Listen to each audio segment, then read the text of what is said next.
Morning students, welcome, most welcome on our my channels. आज का topics है class 10 से रिलेटेड मेटल और non metal, metal and non metals. NCERT के जो एक्सरसाइज के जो क्वेश्चन आंसर है मैं उसका एक्सप्लेनेशन कर रहा हूँ और वीडियो को अंत तक देखेंगे।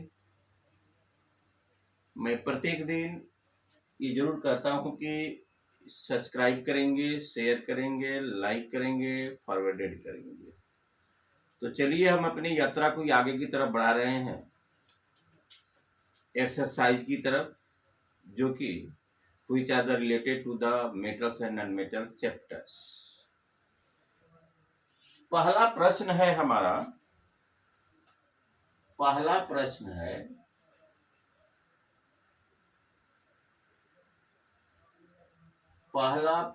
है कि explain the meaning of,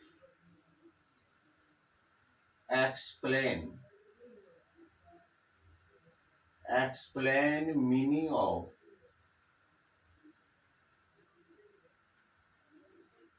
malleable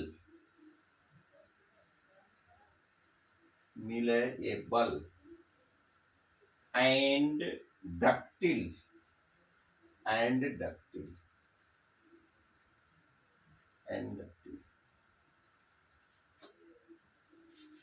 malleables and the ductile। Explain meaning of malleable and ductile. इसको हिंदी में कहते हैं आघात वर्ध्य और तन्य। आघात वर्ध्य और तन्य हम लोग कहते हैं। Which metal can be convert into the sheet by the hammering। जिसे पीट कर चदरे के रूप में कन्वर्ट किया जा सकता है, वैसे मेटल को हम लोग आघातवर्ध कहते हैं या मेलेबल्स कहते हैं। Which metal can be drawn in wire by the hammering। जिस मेटल को तार के रूप में, वायर के रूप में कन्वर्ट कर सकते हैं, उस मेटल को हम लोग तन्य कहते हैं।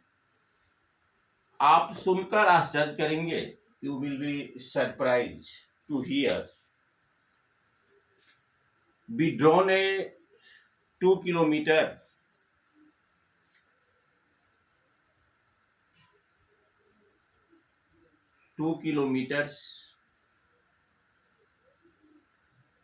length by the hammering,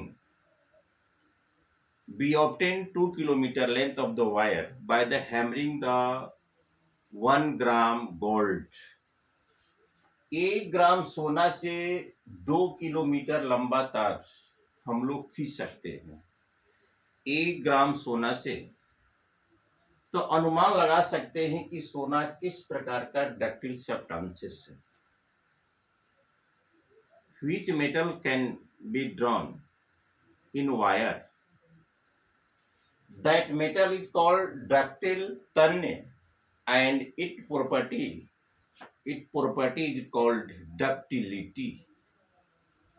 वैसे मेटल को तन्य कहते हैं और इस गुण को हम लोग तन्यता कहते हैं, डक्टिलिटी कहते हैं। जिसे पीट कर शीट के रूप में कन्वर्ट किया जा सकता है, वैसे मेटल को मैलिएबल आघातवर्ध्य और इस प्रॉपर्टी को मेलाबिलिटी या आघातवर्ध्यता कहते हैं, जो कि आप जूनियर क्लासेस में 8th 7th में भी पढ़े हैं कि आघातवर्ध्य और तन्यता क्या है। आघातवर्ध और तन्यता प्रॉपर्टी हुआ, आघातवर्ध और तन्य पदार्थ हुआ, सब्सटेंसेस हुआ, मेटल्स हुआ। तो ये हमारा पहला क्वेश्चन था, explain meaning of the malleables and the ductile. चलिए हम अब आगे की तरफ बढ़ते हैं। 2 नंबर का हमारा क्वेश्चन है कि सोडियम, 2 नंबर का क्वेश्चन है, sodium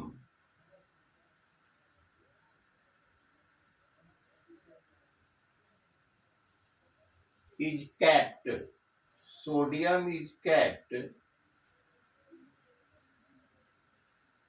in kerosene vial emerged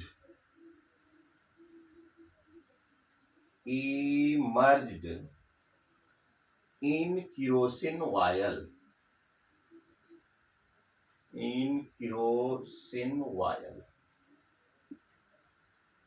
हम लोग सोडियम को किरोसिन वायल में डुबाकर क्यों रखते हैं? किरोसिन वायल में डुबाकर हम लोग क्यों रखते हैं? क्या कारण है कि सोडियम को हम लोग किरोसिन वायल में डुबाकर क्यों रखते हैं? किरोसिन वायल में डुबोकर क्यों रखते हैं? सोडियम को हम लोग किरोसिन वायल में डुबोकर क्यों रखते हैं? सोडियम जो होता है, sodium is the too soft metal, it is the exception of the metal.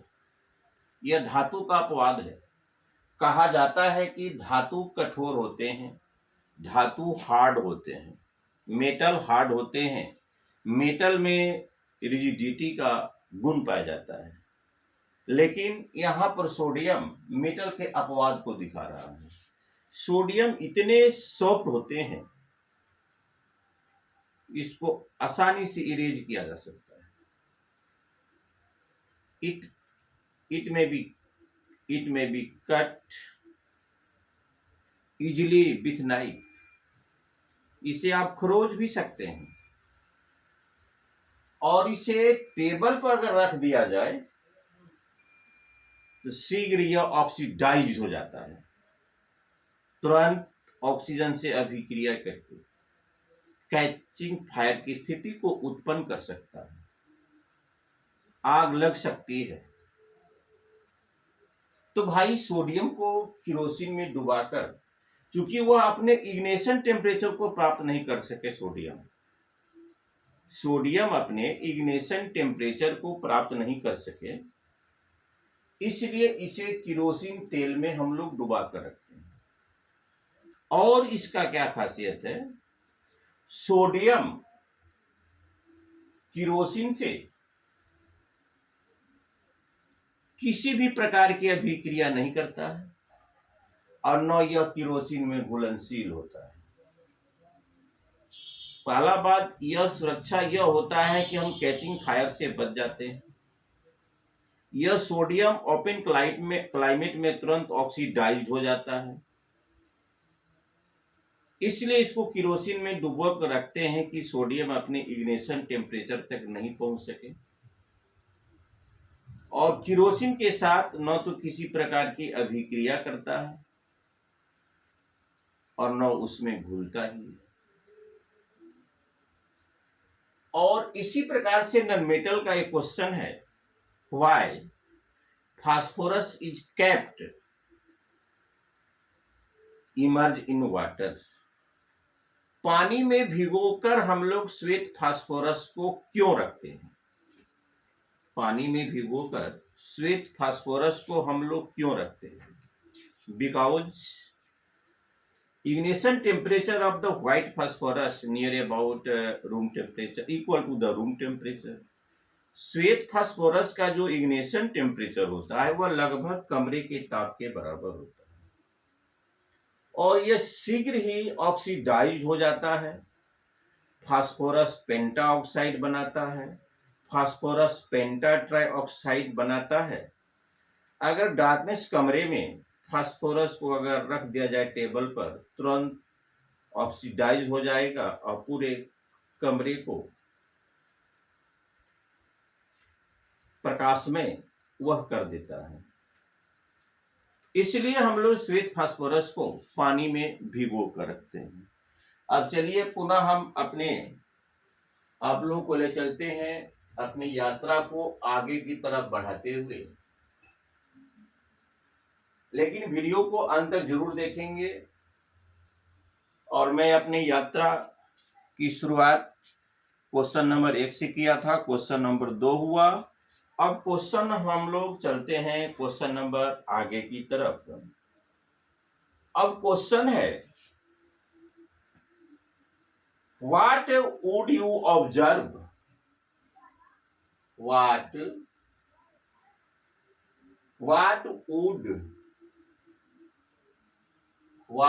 would you observe, what would you observe when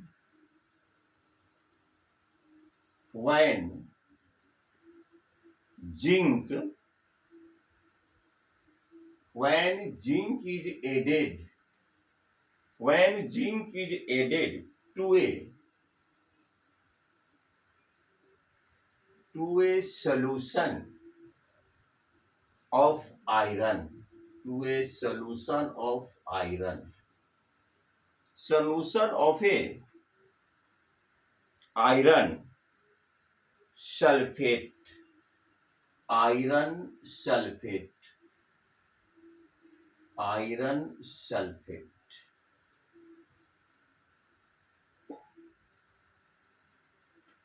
Zn plus Fe2FeSO4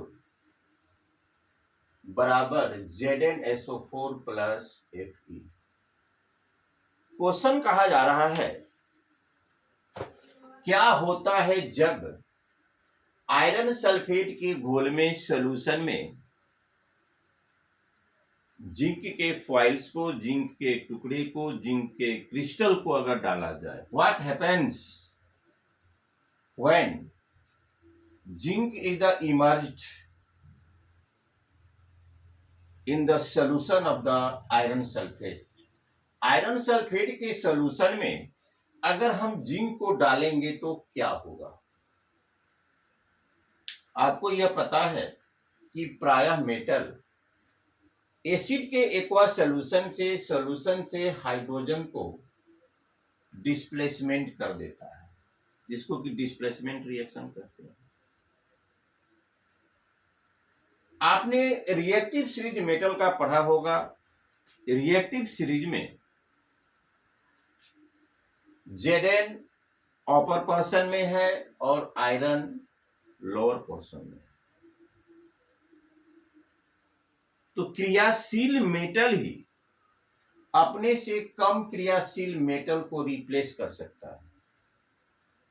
लोहा जिंक को रिप्लेस नहीं कर पाएगा, लोहा जिंक को रिप्लेस नहीं कर पाएगा। सोना लोहा को रिप्लेस नहीं कर पाएगा, क्योंकि वो सबसे नीचे है, लेस रिएक्टिव मेटल्स। तो जिंक को अगर इस सॉल्यूशन में डाला जाता है तो zinc is more reactive than iron, zinc is more reactive than iron, zinc is more reactive than iron, iron is less reactive than zinc. तो iron is replaced by the zinc and the form zinc sulfate plus iron।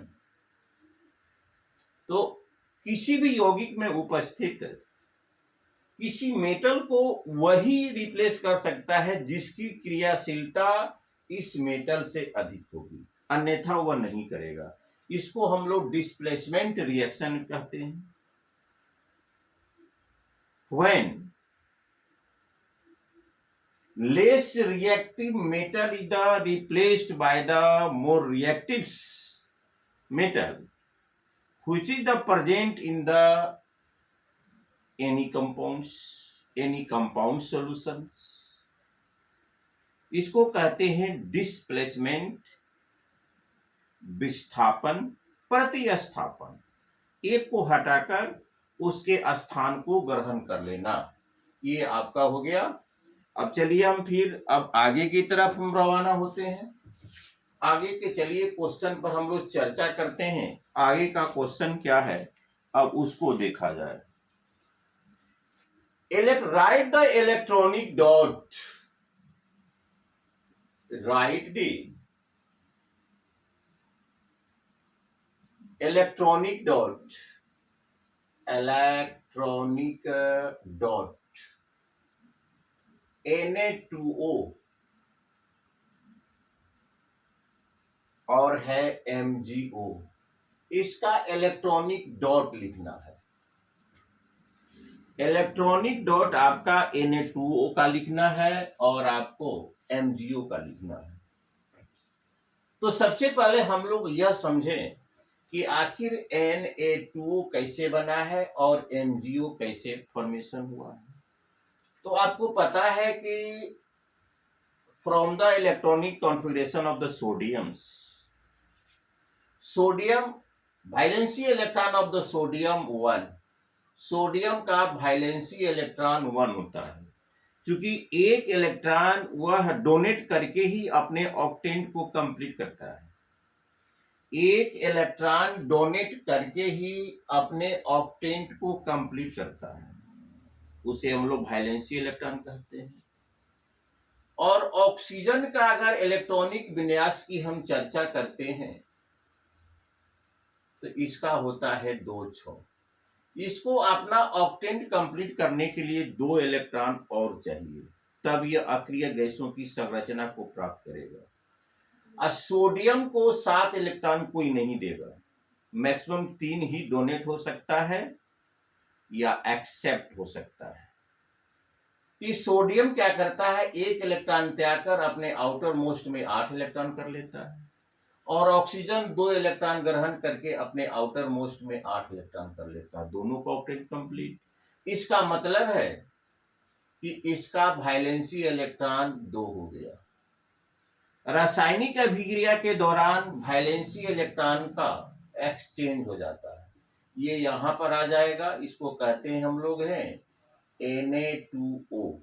इस प्रकार से Na2 का formation हुआ। उसी प्रकार अगर magnesium oxide की चर्चा हम करते हैं तो मैग्नीशियम के electronic from the electronic configuration of the magnesium oxide, it has valency 1 valency 2 valency electron. Magnesium का होता है 12 2 8 2, ये 2 इलेक्ट्रॉन को डोनेट करके अपने ऑक्टेन को कंप्लीट कर लेगा। और ऑक्सीजन का होता है 2 6, इसको अपना ऑक्टेन कंप्लीट करने के लिए 2 इलेक्ट्रॉन और चाहिए, तो ये 2 इलेक्ट्रॉन लेगा। इस प्रकार दोनों का वैलेंसी इलेक्ट्रॉन आपका 2-2 हुआ। तो अगर आप लिखना चाहते हैं तो MgO2 लिख सकते हैं, MgO2 लिख सकते हैं। तो इसको कॉमन 2MgO भी लिख सकते हैं, या 2 कॉमन फैक्टर है, दोनों में 2 से भाग दे दीजिए, ये सिंपलेस्ट फॉर्म में आप जाएगा MgO। इस प्रकार से MgO कैसे फॉर्म हुआ और Na2 कैसे फॉर्म हुआ। अब हम चलते हैं इसके इलेक्ट्रॉनिक डॉट पर, हम चलते हैं इलेक्ट्रॉनिक डॉट पर।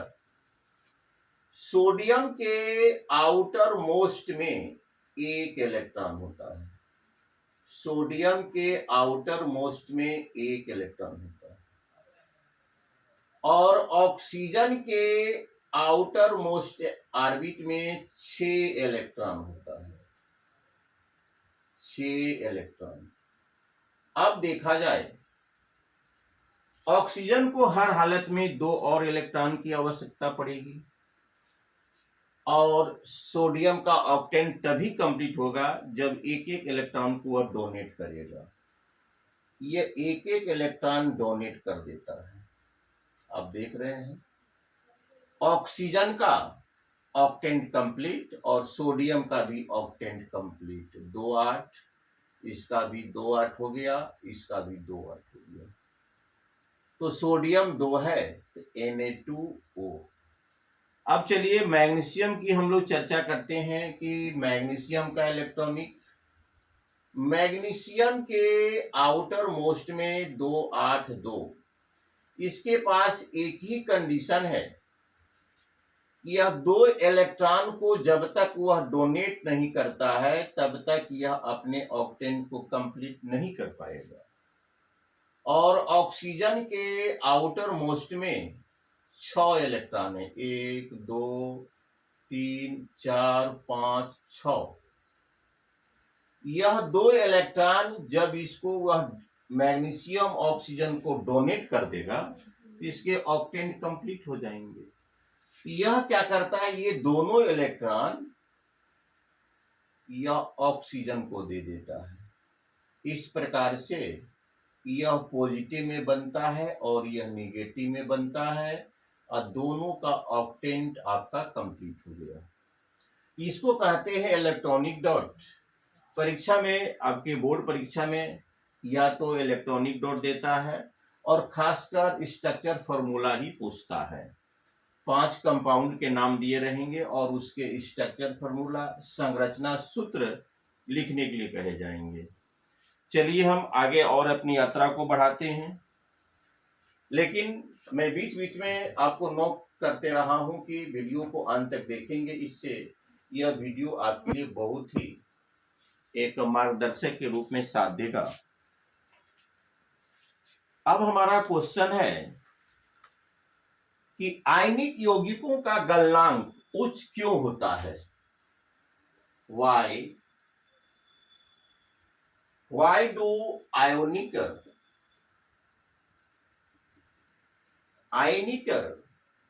compound have ionic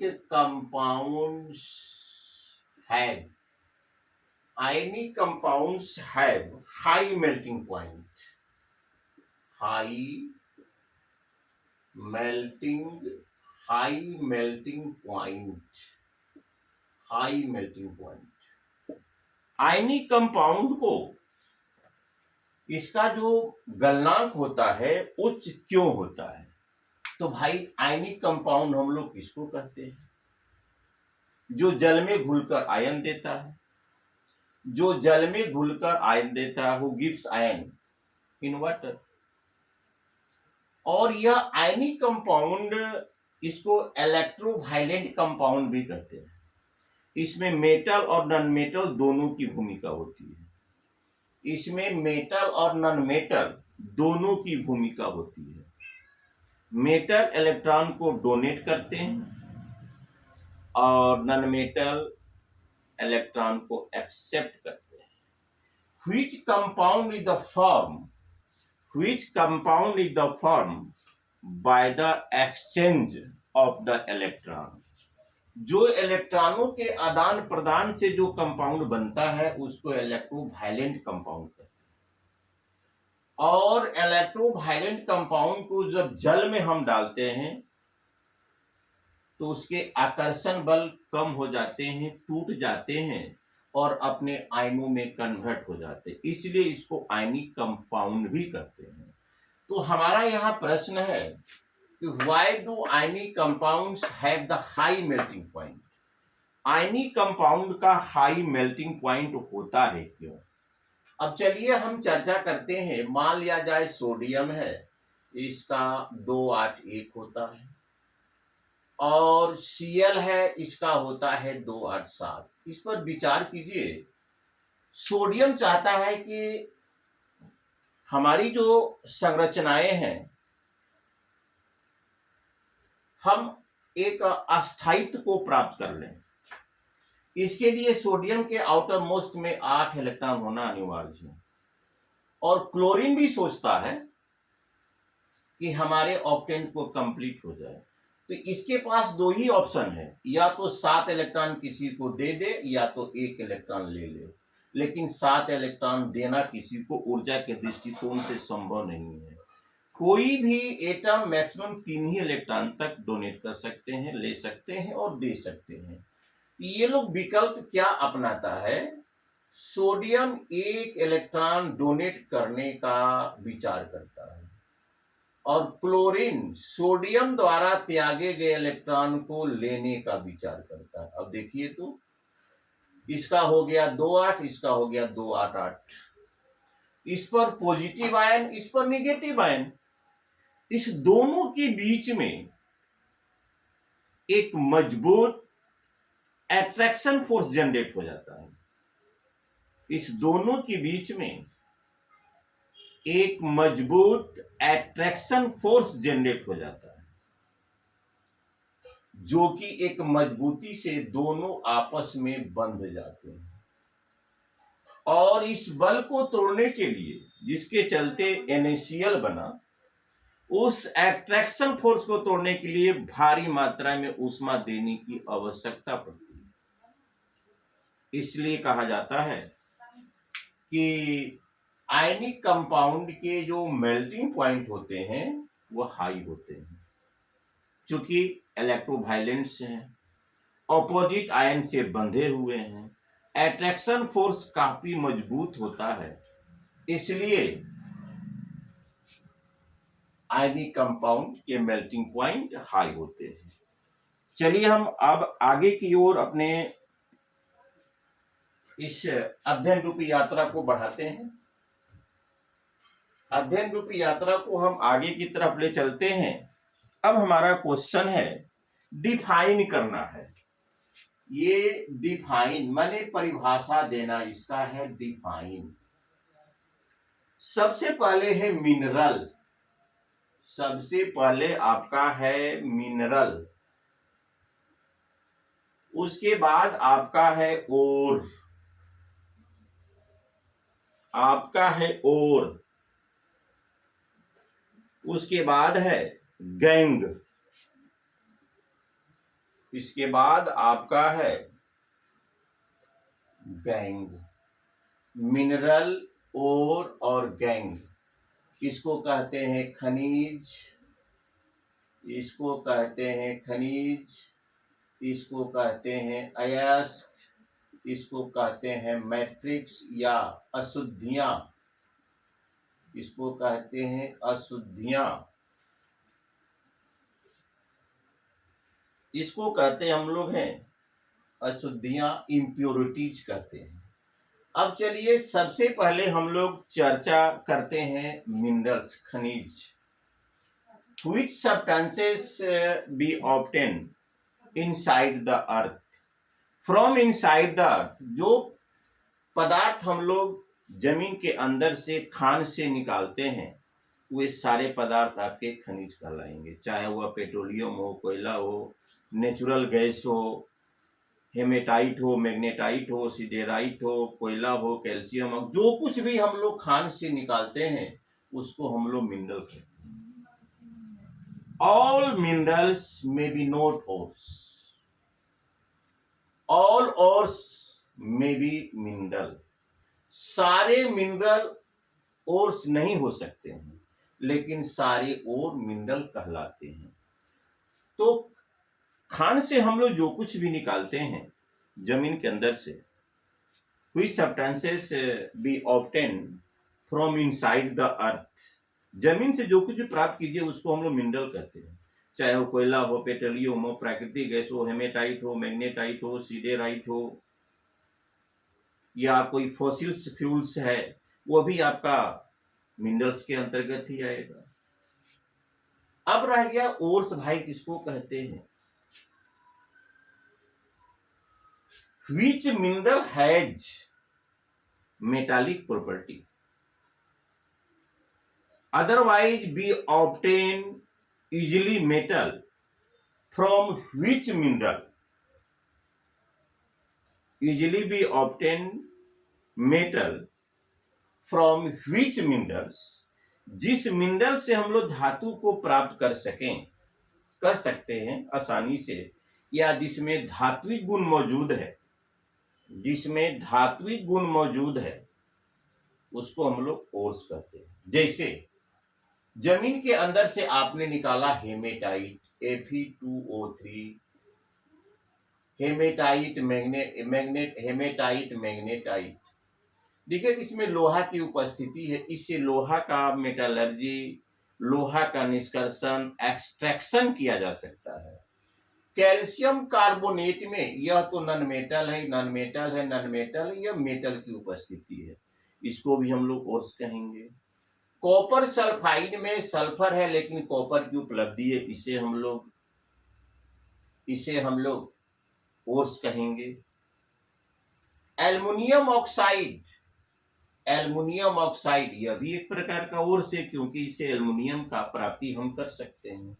अब चलिए गैंग अशुद्धियां। ओर्स में जो समान अशुद्धियां होती है, which impurities are present in the ores, जो अशुद्धियां ओर्स में उपस्थित होती है उसे हम लोग गैंग कहते हैं, उसे मैट्रिक्स कहते हैं, उसे अधात्री कहते हैं।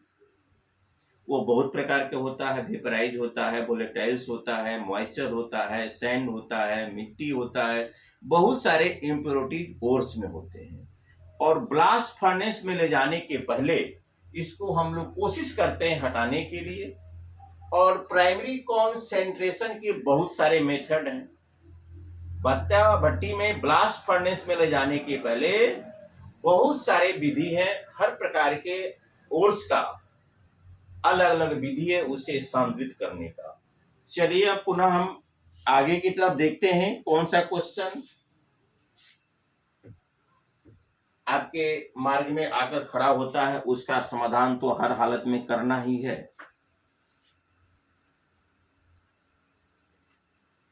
अब हमारा क्वेश्चन है,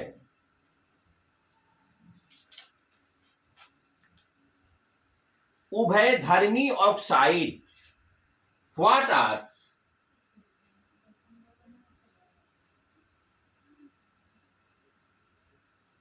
are amphoteric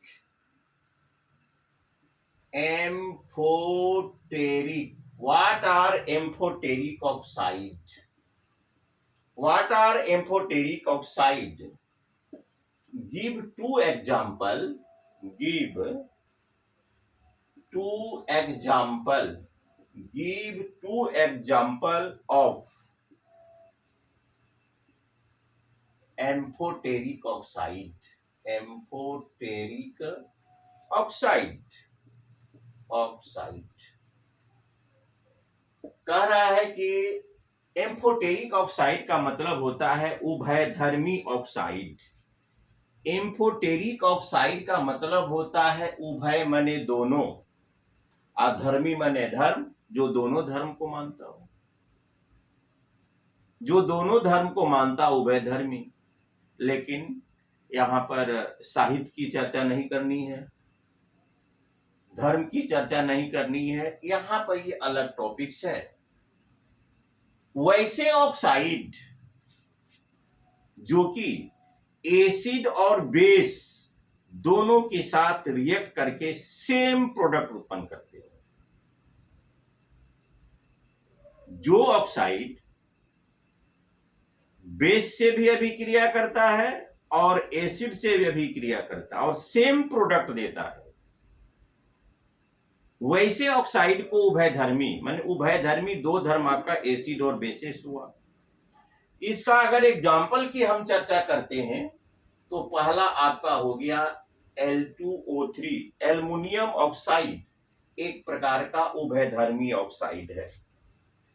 L2O3 plus 6HCl 2AlCl3 plus 3H2O, L2O3 plus 2NaOH 2Na AlO2 plus H2O। इधर देखिए, यह हो गया एसिड, यह हो गया बेस, ये एल्युमिनियम ऑक्साइड हो गया। दोनों से अभिक्रिया करके साल्ट और वाटर ही बनाता है। Aluminium chloride, sodium aluminate, aluminium chloride और सोडियम एल्यूमिनेट, ये आपका साल्ट हुआ, ये आपका वाटर हुआ, ये आपका साल्ट हुआ, ये आपका वाटर हुआ। ये मोस्ट इंपॉर्टेंट क्वेश्चन है कि what are the amphoteric oxide? Give two example of the zinc oxide, aluminum oxide, amphoteric oxide का examples है। Which oxide reacts with acid and the bases and form same product, जो कि same product देता है, चाहे वो acid हो चाहे बेस हो, दोनों से रिएक्ट करके सेम प्रोडक्ट देता है, वैसे ऑक्साइड को कहते हैं उभयधर्मी ऑक्साइड, एम्फोटेरिक ऑक्साइड। अब देखिए ZnO और जिंक ऑक्साइड भी एक प्रकार का उभयधर्मी ऑक्साइड है। ZnO प्लस HCl ये आपका देगा ZnCl2 plus H2O। ZnO plus 2NaOH ये आपका देगा zincate Na2 ZnO2 plus H2O। यह आपका जिंक ऑक्साइड है, एसिड और बेसिस दोनों से भी क्रिया करके सेम प्रोडक्ट देता है, साल्ट देता है और वाटर देता है। यह भी देता है साल्ट और वाटर। देखिए तो चाहे वह एसिड हो चाहे बेस हो, दोनों से प्रोडक्ट करके वह सेम प्रोडक्ट को देता है। ऐसे ऑक्साइड को हम लोग एम्फोटेरिक ऑक्साइड कहते हैं। एक और क्वेश्चन मैं दे रहा हूं, उसके बाद ये अपना टॉपिक हमारा समाप्त होगा। Name two metals which will displace hydrogen from the dilute acid and the two metals which will not, कह रहा है ऐसे दो मेटल का नाम बताइए, ऐसे दो मेटल का नाम बताइए जो हाइड्रोजन को सॉल्यूशन से रिप्लेस कर सकता हो। हाइड्रोजन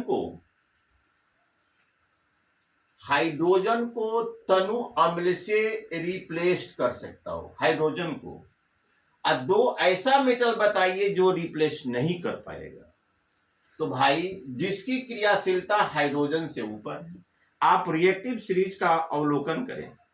रिएक्टिव सीरीज में जो हाइड्रोजन से ऊपर है वह तनु अम्ल से, डिल्यूट एसिड से हाइड्रोजन को रिप्लेस कर देगा। जैसे आपका मैग्नीशियम और जिंक, ये रिएक्टिव सीरीज में हाइड्रोजन से ऊपर है, यह डिल्यूट एसिड से हाइड्रोजन को रिप्लेस कर सकता है। लेकिन जो हाइड्रोजन से नीचे है वह नहीं करेगा, क्योंकि copper and the gold is the less reactive then hydrogen. और जो नहीं करेगा वह आपका गोल्ड है और कॉपर है। रिएक्टिव सीरीज का आप अवलोकन करेंगे, देखेंगे रिएक्टिव सीरीज में हाइड्रोजन से ऊपर मैग्नीशियम और जिंक है, यह आसानी से डिल्यूट एसिड में से हाइड्रोजन को विस्थापित कर देगा। लेकिन अगर सोना और कॉपर को डालते हैं तो कोई अभिक्रिया नहीं होगा, क्योंकि both are less reactive than the hydrogens. Dear students, आज का हमारा टॉपिक्स समाप्त हुआ और पूरे वीडियो को आपको देखना है और सब्सक्राइब भी करना है, लाइक भी करना है, शेयर भी करना है, अपने क्लासमेट को फॉरवर्ड भी करना है। और ये 2024 के मैट्रिक परीक्षा के लिए, चाहे वह स्टेट बोर्ड की परीक्षा हो चाहे सेंट्रल बोर्ड की परीक्षा हो, दोनों के लिए मोस्ट इंपॉर्टेंट है। चलिए अंत में, अगर आप अंत तक वीडियो को देखेंगे तो निश्चित रूप से हमारे तरफ से आप बधाई के पात्र होंगे। Thank you very much.